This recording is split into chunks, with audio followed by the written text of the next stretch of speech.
That Christmas was unlike any other. I was working a double shift in the ER, trying to stay focused on the task at hand while my mind wandered to my family. My parents and sister had told my 16-year-old daughter, Abby, that there wasn't space for her at the dinner table. The thought of her driving home alone and spending Christmas by herself in a quiet house was almost too much to bear. I didn't react immediately. I chose a different path. By the time morning came, my parents found a letter on their doorstep, and I could hear their voices rising in anger. When I got home on Christmas Eve, it was just before midnight, and I was completely worn out. The shift had been brutal. I'd been doing chest compressions on a man who insisted he was merely exhausted, even though his skin was turning blue. It was that kind of night. So, when I noticed Abby's boots by the front door, my heart skipped a beat. My first thought was that someone might be hurt. Her coat was draped over the armrest, her overnight bag still zipped, and she was curled up on the couch in a way that told me she didn't quite trust the furniture to hold her. I stood there, trying to make sense of it all. She was supposed to be at my parents' house, enjoying their traditional Christmas Eve sleepover. She had insisted on driving herself this year. It was her first Christmas with a new license, and she was eager to prove she could manage. She even left early to show respect and responsibility. With both my husband and me working late, the plan was perfect until it wasn't. I called her name gently, and her eyes opened instantly as if she hadn't been sleeping at all. There was a quiet "hey" from her, and I asked why she was home. She sat up slowly and told me that there wasn't any room for her. Room where? I asked, trying to understand. At the table, she said, her voice cracking despite her efforts to hide it with a casual shrug. They hadn't expected her, she explained. Too many people were already there, and Grandma couldn't just add another chair at the last minute. I could see the stress in her eyes, like she was being blamed for making their night more difficult. I wanted to make sense of it all. She had arrived on time, hadn't she? Abby confirmed it with a dry laugh, recounting how Grandma had opened the door and looked at her like she was at the wrong party. Abby paused, then continued explaining how there wasn't a bed for her either. That was the second excuse. They didn't want her driving late, but also didn't know where to put her, so she left. I listened, trying to process it all. Did anyone offer to drive her back? No, she said. Did they at least let her eat? She shrugged again, saying the table was full. Lily, my niece, was in Abby's usual seat, and Grandpa was chatting with her as if she were a guest of honor. No one really acknowledged Abby. Grandma said it was just a full house this year, and Aunt Janelle agreed. So Abby left. Her eyes flicked to the coffee table, and I followed her gaze. There it was, a single piece of toast on a paper towel, cold and slightly bent, with half a banana beside it. That was her Christmas dinner. I felt something inside me twist, not quite anger, just that sharp, cold feeling before something shatters. Abby murmured that she wasn't very hungry anyway, not really. That's when her eyes filled with tears. She tried to hold them back. God, she tried. Looked up, blinked hard, bit her lip as if she could stop herself from feeling. It was like she felt she was intruding, she whispered. Like arriving after the event was a mistake, and then she cried, quiet, slow tears that seemed unstoppable. She mentioned wanting to bring a pie, but thought they'd have enough food already. I sat beside her, wrapped my arm around her shoulders. She leaned in without a second thought, like she'd been holding herself upright out of sheer stubbornness. After a while, she wiped her nose on her sleeve and said something that cut deep. She knew they didn't like me, she said, but she thought, and then she stopped herself. She thought she was just... They didn't say it with malice, just like it was an ordinary issue to solve. Like I was some object, a folding chair they couldn't find space for. I didn't go to bed immediately. I sat in the kitchen staring at her bag, still zipped shut. She had packed it with such care, selecting the sweater my mom had mentioned she liked, including a tin of cookies she had baked herself. I opened the fridge, but there was nothing special inside. We hadn't made any special arrangements for Christmas. Why would we? We trusted them. That's the part that's hard to let go. It wasn't the cold cheese toast or the lack of food. It wasn't even that she had to drive home alone in the dark. It was the fact that they looked her in the eyes. This sweet, awkward, brave girl who arrived on time with cookies and a smile, and told her, with 28 people inside, "There's no room for you." They didn't mean there wasn't space. They meant not you. The next morning, my husband came home while Abby was still asleep. I explained everything that had happened. He stood there silently for a long moment before finally asking, "So what do we do now?" I didn't answer right away, but deep down, I already knew. There's a line between turning the other cheek and turning away a 16-year-old who just wanted to feel included. They chose the latter. I didn't make a scene. I responded with action. The following morning, my parents found a letter on their doorstep, and the shouting began. I can't quite remember the first time someone called me the weird one. It probably happened before I even understood what the word meant. When I was 6, I found a dead bird and asked if I could dissect it. Not because I wanted to be creepy, but because I genuinely wanted to understand how it worked. My mom slapped her palm against the kitchen counter and snapped, "Jesus, Kate, what's wrong with you?" My sister, Janelle, screamed and immediately told everyone I was trying to create a zombie. I ended up grounded for scaring her. That pretty much set the tone. I adored anatomy books, asked for a microscope for Christmas, and talked about blood flow during dinner. At school, I was the kid who actually raised her hand in class. In my family, that was all it took to earn the label of show-off. No one else in the family pursued college. Most didn't even finish high school on their first attempt. I was the only one studying during commercial breaks. By the time I was 12, my dad had started joking, half joking, that I wasn't really his. To be his, he'd say, "You'd have to like beer and hate books." Then he'd let out a chuckle. Once, I overheard him arguing with my mom late at night. They thought I was asleep. He asked if she'd ever cheated on him, said he always had doubts because I didn't resemble anyone else in the family. That night, I hardly slept. I never brought it up. Still haven't. By the time we reached high school, Janelle had fully embraced her role as the golden child. She was loud, charming, and average in her grades, but a master at spinning every setback into a story people loved hearing. She could cry on cue and made a point of telling everyone she looked out for her poor, awkward sister who just didn't get jokes. She used to call me Dr. Freak in front of anyone who'd listen. When I actually became a doctor, she started calling me Dr. Moneybags. So some progress, I guess. When I landed the full ride scholarship, my parents barely reacted. No cheering, no embrace.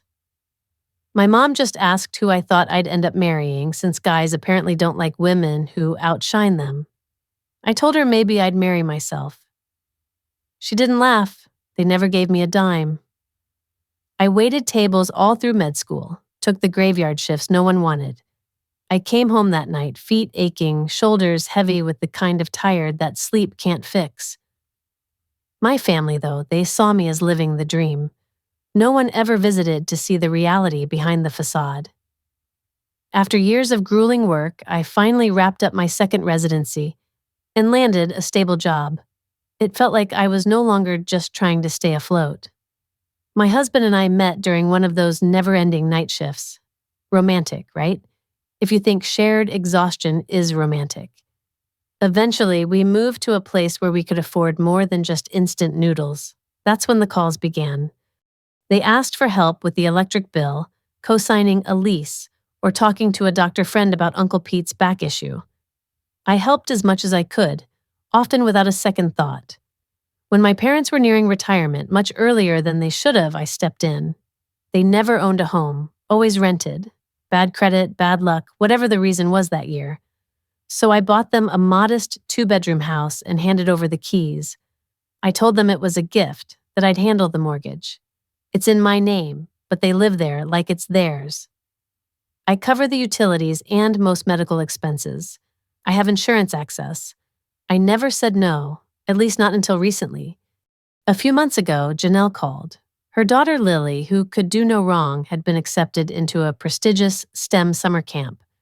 "She's got your brain," Janelle said like it was a compliment. "This could change her life."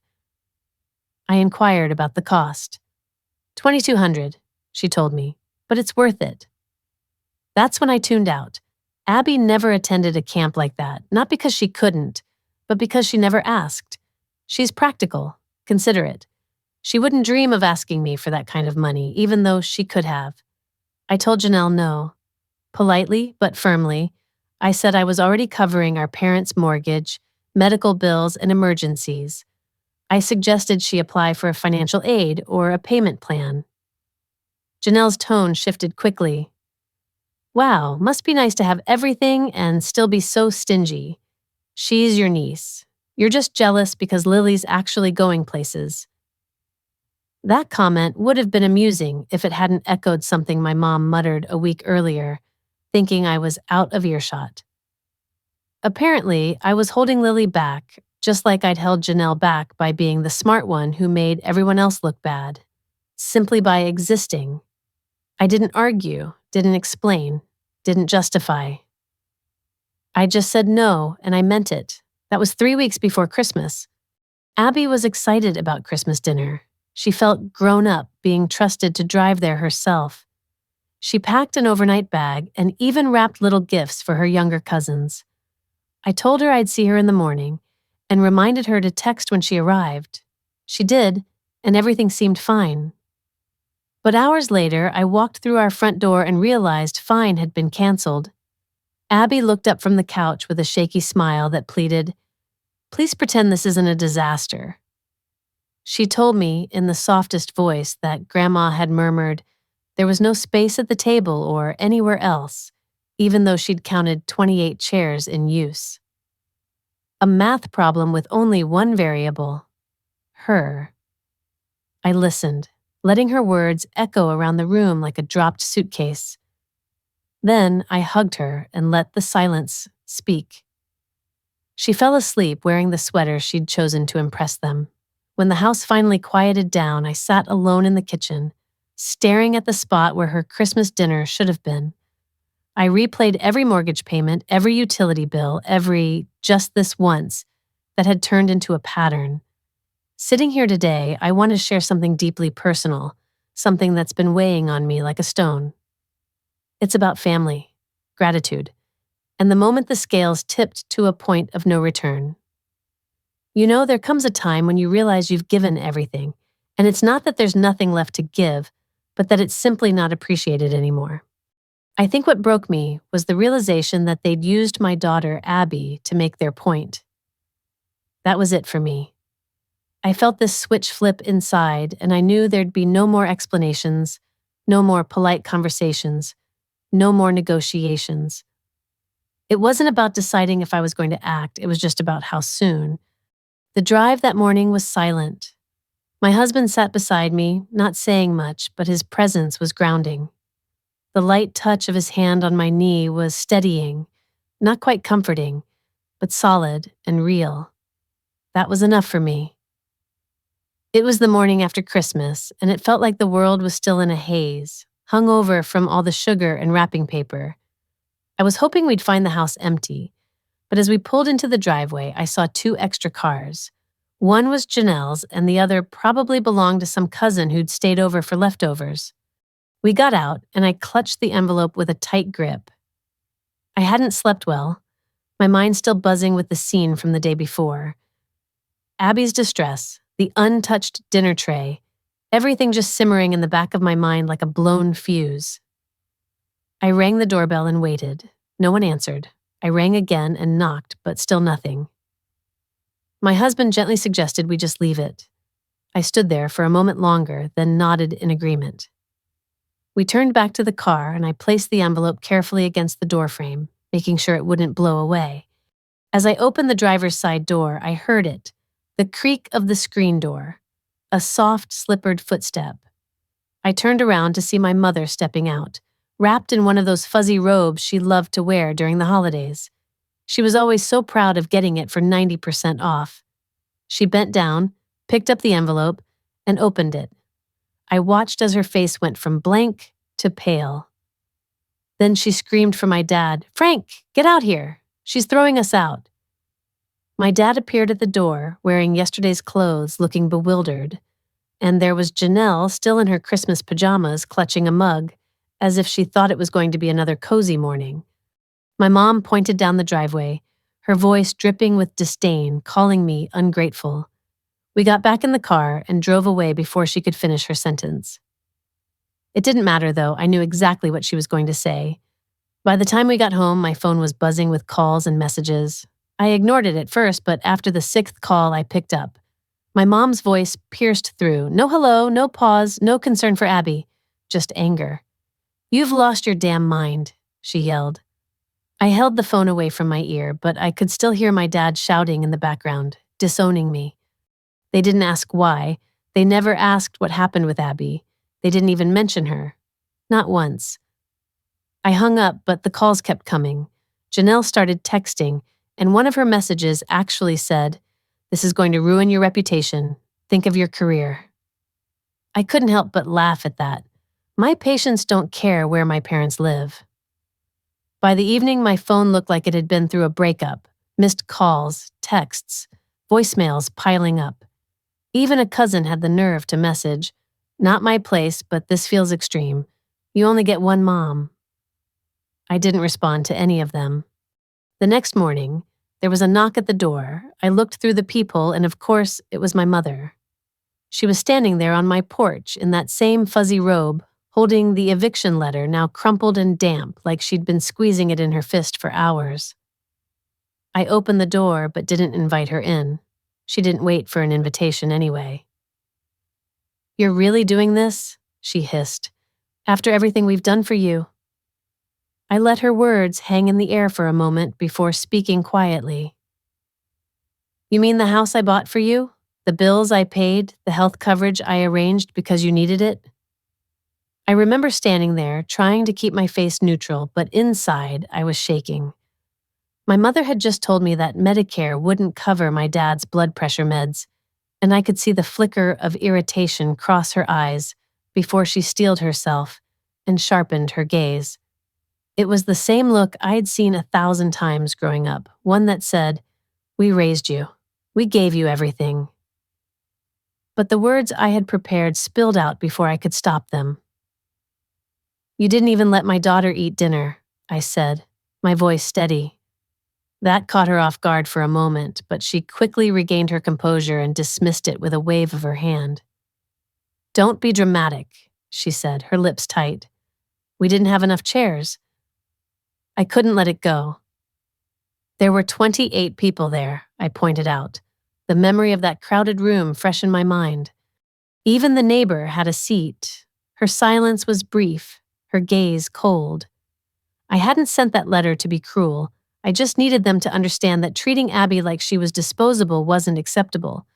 But before I could explain, she cut me off, her voice rising. "Oh, for God's sake," she snapped, animated all over again.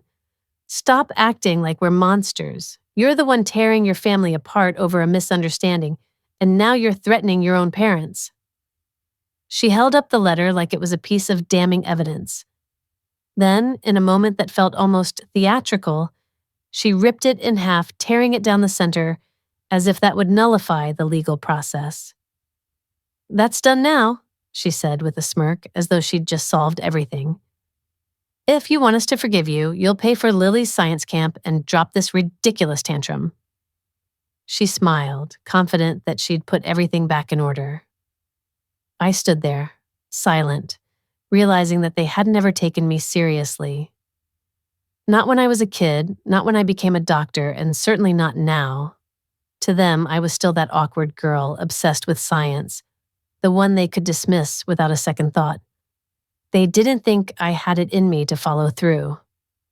But they were wrong. I watched my mother walk off the porch, muttering to herself like some tragic hero in a play.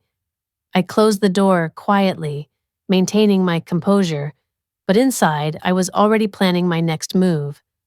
My mother had just torn up the eviction notice in front of me, like it was nothing more than an unwanted flyer.